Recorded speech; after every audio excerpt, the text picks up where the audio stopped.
Salut à tous et bienvenue dans ce nouvel épisode de Photantique. Petit décor qui n'est pas complètement parfait puisque le déménagement arrive rapidement et je vais essayer de terminer les quelques grosses vidéos qui étaient en cours de création, grosses ou petites d'ailleurs, puisque celle-là va être assez courte. Donc bienvenue dans Photantique et Tech Antique, je suis Mickaël Minari, passionné de technologie antique et obsolète et atypique. Aujourd'hui on va parler téléphone portable pour une fois. Vous savez que d'habitude j'aime pas trop les téléphones, mais je vais changer de téléphone et on va faire ce qui était déjà prévu depuis 1 an et demi, c'est-à-dire la vidéo sur le Nokia E5. Petite correction, il y a quelques années je vous avais dit que je vous ferai une vidéo sur le Nokia C5 et celui-là, malheureusement comme vous pouvez le voir, l'écran a explosé et à l'intérieur aussi. Mon accident de voiture du mois de mars a fait que le téléphone est complètement explosé, donc le clavier est inutilisable, ici j'ai même perdu la protection et l'écran est complètement écrasé, donc il a fallu que je retrouve un téléphone équivalent en attendant pour vous faire cette vidéo et pour utiliser moi aussi. Le téléphone ayant maintenant sa batterie qui vient de flancher, je vais donc vous le présenter et puis présenter comment on peut utiliser ça en 2019, est-ce que c'est toujours utilisable ou pas? C'est ce qu'on va répondre dans cette vidéo. Pour commencer, donc cette série de téléphones est apparue au milieu des années 2000, donc avec le système d'exploitation Symbian par Nokia. À l'époque où les écrans tactiles, en tout cas les téléphones tactiles, étaient juste à leur balbutiement. Il y avait déjà les Windows Phone depuis le début des années 2000, mais dès à peu près 2006, Nokia s'est mis à sortir des smartphones avec un clavier et avec des modèles entièrement tactiles pour faire tout ce qu'on peut faire avec un smartphone, donc avec la fonction appareil photo, avec la fonction vidéo, etc. Celui-là date de 2010, a été annoncé en mars 2010. Donc comme vous voyez, je vous disais qu'il y avait des versions tactiles, des versions pas tactiles. Il y avait des versions pas tactiles avec grand et petit écran, donc ça c'est à peu près le même téléphone. La seule différence, ça va être le clavier qui est clavier AZERTY complet ou QWERTY selon le pays où on se trouve. Et puis ici un clavier alphanumérique. Il y avait aussi les versions tactiles de ces téléphones que je n'ai pas. Ils tournaient tous sur le système d'exploitation Symbian qui a été développé à l'époque par Nokia et puis ensuite par le consortium Symbian qui comprenait Nokia. Malheureusement Nokia a plus ou moins été racheté par Microsoft, en tout cas sa division mobile, en 2011 et tous ces genres de téléphones ont disparu aussi vite qu'ils étaient apparus pour avoir que des Windows Phone et malheureusement ça s'est effondré assez vite. En gros on n'a plus que maintenant que des téléphones Android et iOS. Pour vous présenter donc ce petit téléphone que j'ai utilisé moi depuis 2013, donc avec la version C2 au départ puis C5 ensuite. C'était des téléphones qui permettent d'abord de téléphoner. Quand on n'aime pas le téléphone, c'est bien d'avoir la fonction téléphone qui fonctionne, mais aussi pour la version C5 qui avait le GPS, en plus d'avoir un appareil photo, la fonction pouvoir regarder ses emails, avoir Facebook, les réseaux sociaux, etc. Alors au départ, j'ai acheté le Nokia E5, je l'avais déjà acheté d'occasion pour pas très cher. J'avais l'application Facebook officielle dessus, avec une interface Facebook assez semblable à celle qu'on a sur l'ordinateur, mais en beaucoup plus petit. Malheureusement, ce n'est plus le cas maintenant, l'application Facebook ne fonctionne tout simplement plus. C'était aussi le cas de l'application email, de l'application Twitter,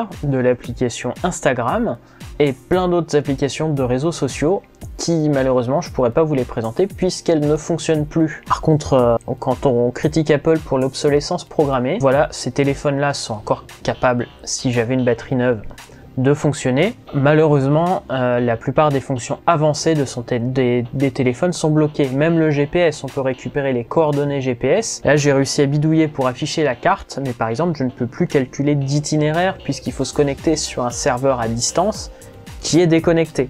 Alors voilà, pour voir le fonctionnement du mode carte. Donc la fonction vidéo, appareil photo. Donc comme on est dans Photantique, je parle principalement matériel photo, je parle aussi technologie ancienne. Je vais vous montrer un peu ce qu'était capable un appareil photo de 2010, enfin un smartphone de 2010. On va dire que là on est plus sur une technologie de 2005-2006, puisque dès 2009 je crois, Nokia avait un téléphone 40 mégapixels qui permettait de faire du RAW avec un grand capteur. Samsung avait déjà sorti son Galaxy Camera. Ce qui est sûr, c'est qu'on était déjà sur une technologie assez obsolète. Et donc, on va partir aller faire quelques photos. Donc, comme vous voyez, l'application photo est accessible assez facilement. Sur le C5 qui a été mis à jour, j'avais des fonctions noir et blanc, sépia, etc. Le E5 n'étant pas mis à jour et vu que les serveurs de mise à jour sont HS, je n'ai pas été capable de mettre à jour le téléphone. Donc je suis assez limité sur les effets qu'on peut appliquer sur les photos. En tout cas hors post-traitement. On va quand même en appliquer quelques-uns sur Lightroom. Les images sont quand même assez nettes, hein, vous voyez au fur et à mesure, je me suis baladé. J'ai aussi testé le mode panorama. Donc panorama par balayage et ensuite il faut que le téléphone applique son traitement, donc ça prend un certain temps, j'ai pas tout filmé. Et ensuite le mode vidéo.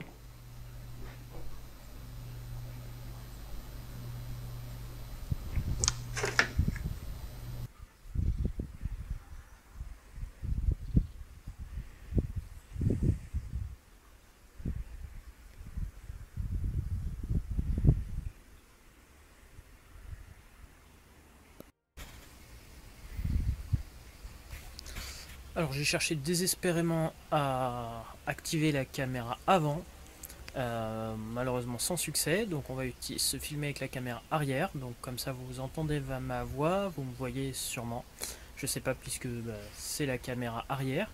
Voilà, donc c'était simple sur le C5, mais sur le E5 je sais pas pourquoi, je n'ai pas de bouton pour passer sur la caméra avant, quoi. Donc voilà pour la petite démo du mode vidéo. On va repasser en mode photo, en faisant une ou deux photos avant de repartir. Et voilà, je vais repasser à la présentation de l'appareil et surtout au bilan.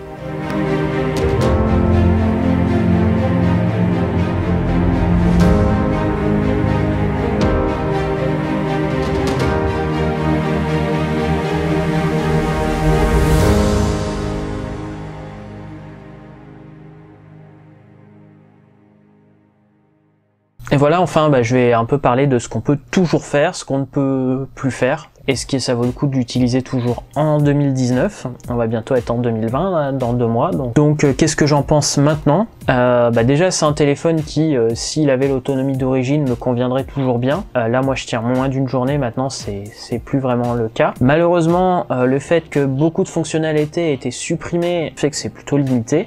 Il y a toujours le navigateur internet, Opera Mobile, qui me permet d'aller voir mes mails sur Gmail, d'aller vérifier des choses sur Google.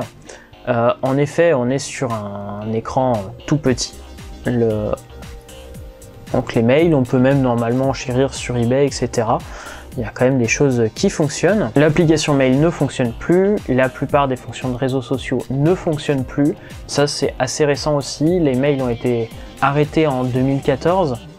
Par contre, à Noël 2014, le GPS a été arrêté en 2016. Par contre, Facebook, moi, ça fait que 3-4 mois que je n'y ai plus accès. Bon, ce n'est pas très grave, hein, mais c'est quand même un poil embêtant. Il y a toujours des jeux, on peut toujours jouer à certains jeux. Alors, les jeux qui étaient fournis sur le téléphone, là, avec la suite Orange, parce qu'Orange modifiait déjà les téléphones à l'époque, ne sont plus utilisables puisqu'ils ont besoin d'une connexion. Par contre, on peut installer des jeux en Java mobile et puis quelques jeux sur Symbian. Voilà d'ailleurs Snake. Pour une version Deluxe, je le trouve pas terrible. Un shoot 'em up.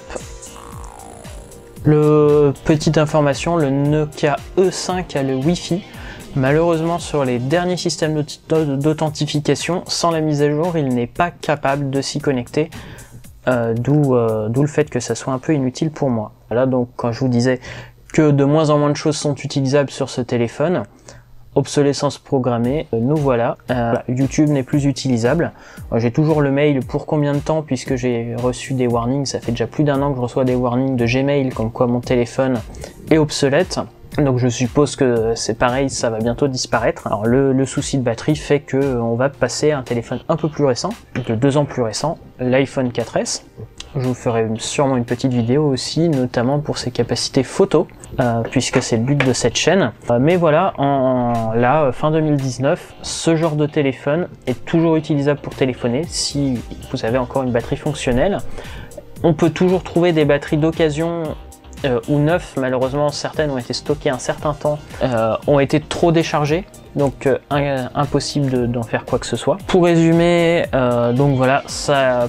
Pour l'instant, ça sert toujours en téléphone, ça peut toujours servir de modem 3G. Malheureusement, pareil, de plus en plus d'émetteurs ne fonctionnent qu'en 4G. Les émetteurs 3G faisant doublant sont désactivés. En caméra, vous voyez, la qualité est correcte pour un petit bloc-notes comme ça. En petite console portable, si vous arrivez à installer des jeux, puisqu'en fait c'est un peu le bazar pour trouver des jeux d'origine, puisque le store d'origine est fermé, mais il reste quand même pas mal de petits jeux en Java mobile, voire en directement natif Symbian qui tournent. Je suis contre le changement de téléphone impulsif, mais on arrive à un moment où le téléphone là a été rendu obsolète, donc voilà, SMS, MMS et téléphone, pas de souci. Par contre, le reste, malheureusement, c'est en fin de vie. Voilà, c'est terminé pour cet rapide épisode de Faute Antique, Tech Antique cette fois-ci, puisque on a parlé un petit peu technique, un petit peu photographie, même si un téléphone, c'est pas un appareil photo, mais quand même, vous avez pu voir un peu ce qu'on peut réaliser avec ce genre de téléphone. Puis il faut savoir que une fois qu'on 5 mégapixels, travailler sous Photoshop, on peut faire des trucs sympas. C'est sûr qu'on n'a pas l'euro d'un Alpha 7R, hein, mais ça peut faire une image de départ pour travailler sous Photoshop, voire sous Illustrator si on veut juste retravailler la forme. Voilà, ce sera tout pour moi pour cette fois-ci. Je vous dis, si tout va bien, à la semaine prochaine. Si en fait avec mon déménagement je risque d'avoir 1 mois ou 2 compliqué, je vais quand même essayer de vous fournir une vidéo par semaine, mais je ne garantis rien. Je vous dis, soyez authentiques et atypiques si vous le voulez. À bientôt.